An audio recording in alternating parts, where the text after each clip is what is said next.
అదే RTV app వార్తల్ని క్షణాల్లో చదివే అవకాశం ఉంటుంది. ఒక న్యూస్ పేపర్, ఒక టెలివిజన్ ఛానల్ మీ చేతుల్లో ఎప్పుడూ ఉంటాయి.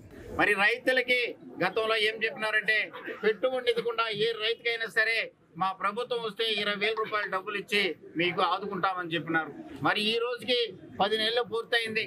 అదే వైఎస్ఆర్ కాంగ్రెస్ పార్టీ అధికారంలోకి వచ్చిన తర్వాత 2019లో మరి అధికారం వచ్చిన 3 నెలలకే నెల్లూరులో వేదిక చేసి ఈ యొక్క ప్రతి ఒక్క రైతు అకౌంట్లో 13,500 వేసినటువంటి ఘనత వైఎస్ఆర్ కాంగ్రెస్ పార్టీది.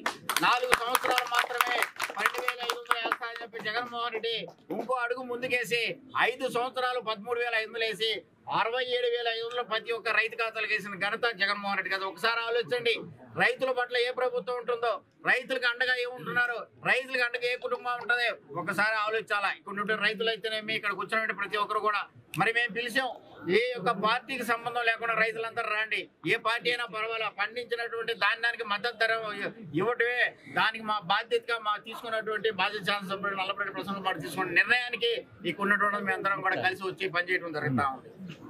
మరొకసారి ముందుకెళ్తే మరి గతంలో వచ్చేసి బీమా ఏదైతే ఉంటే ప్రభుత్వమే చెల్లించి ఏదైనా రైతులకు ఇబ్బంది కలిగితే నా వంతు, నా ప్రజలు, నా రైతులు అని చెప్పేసి గత ప్రభుత్వం ముందుకు వచ్చి బీమా కానీ వచ్చేసి ఏమైనా ఇబ్బంది జరిగితే బీమా కూడా ప్రభుత్వం భరిస్తూ ఉంటే బీమాను కూడా రద్దు చేశారు.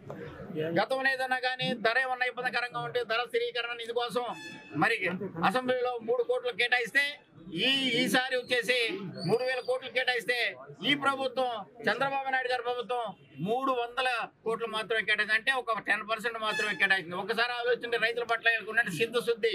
మరి ఇప్పటి వరకు కూడా రైతులకి ఒక్క పైసా కూడా ఇచ్చిన దాఖలాలు లేవు. ఇన్పుట్ సబ్సిడీ లేదు. గతంలో మేము ఇచ్చినటువంటి సబ్సిడీ ఎరువులు అయితేనేమి, సబ్సిడీ విత్తనాలు అయితేనేమి, సహకారంలో ఎరువులు అందుబాటు తీసుకురావడం అయితే ఆర్బీకి అందుబాటులో తీసుకురావడం నిత్యం రైతులకు అందుబాటులో ఉన్న ప్రభుత్వం వైఎస్ఆర్ కాంగ్రెస్ పార్టీ ప్రభుత్వం. ఒకసారి ఆలోచించాలి, మరి ఈ ప్రభుత్వం ఏం చేస్తుందంటే ఏం చేయటంలా. మరి వచ్చినటువంటి ఏదైతే ఆర్బీకి తీసుకొచ్చినటువంటి నిధులైతేనేమి, సెంట్రల్ గవర్నమెంట్ ఇచ్చే నిధులైతేనేమి మేమే పంచుకుంటాం, కూటమి పెద్దలు పంచుకుంటాం, మా సామాజిక వర్గాలు పంచుకుంటామే తప్పితే రైతులు మాకు సమస్య లేదు. రైతుల బారి ఎంత ఇబ్బంది పడ్డా వాడు నడు రోడ్లో అమ్ముకున్నా మాకు సంబంధం లేదు. మీరికి వాళ్ళు ఎటువంటి పరిస్థితుల్లో ఈ రోజు ఏంటంటే అసెంబ్లీలో జరుపుకుంటా కూడా అసెంబ్లీలో కూడా ఈ కోతలు కూర్చున్న రైతులకి గిట్టుబాటు ధర సంబంధించి ఈ జిల్లా అధికారులు తీసుకుంటున్నటువంటి ఏ నిర్ణయాలు తీసుకున్నారో ఈ మధ్యకాలంలో మరి కనీసం 2-3 రివ్యూలను పెట్టి వాళ్ళ ద్వారా ఎన్ని పీపీసీ సెంటర్లు ఏర్పాటు చేస్తున్నారు. పీపీసీ సెంటర్లో గోతాలు ఉన్నాయా? ఈరోజు ఈ ధర్నా కార్యక్రమం చేయడం జరిగింది. దీని ముఖ్య ఉద్దేశం రైతులకి మద్దతు ధర లభించాలా, ప్రభుత్వం ధాన్యాన్ని కొనుగోలు చేయాలని చెప్పి మా నినాదం. ఈరోజు చూస్తుంటే పేరుకి ప్రొక్యూర్మెంట్ సెంటర్లు పెట్టేదే కానీ అక్కడ గోతాలు లేవు. అక్కడికి రైతులు ధాన్యం తీసుకోకపోతే ఏ మిల్లు కూడా తీసుకుపోయే పరిస్థితి, అవకాశాలు లభ్యం లేదు.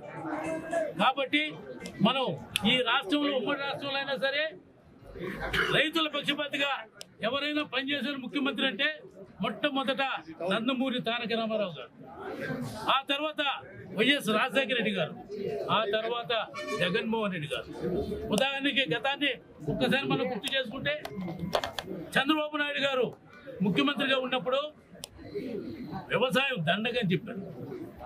రైతులు వాళ్ళ సమస్యల మీద పోరాటం చేస్తా సచివాలయం దగ్గర పోతే గుర్రాలతో రైతులు తొక్కించిన పరిస్థితి మనం ఒకసారి గుర్తు చేసుకోవాలి. మరిన్ని వీడియోస్ కోసం ఛానల్ ని సబ్స్క్రైబ్ చేయండి. లేటెస్ట్ అప్డేట్స్ కోసం వాట్సాప్ ఛానల్ ని ఫాలో అవ్వండి. ఆ లింక్ డిస్క్రిప్షన్ లో ఉంది.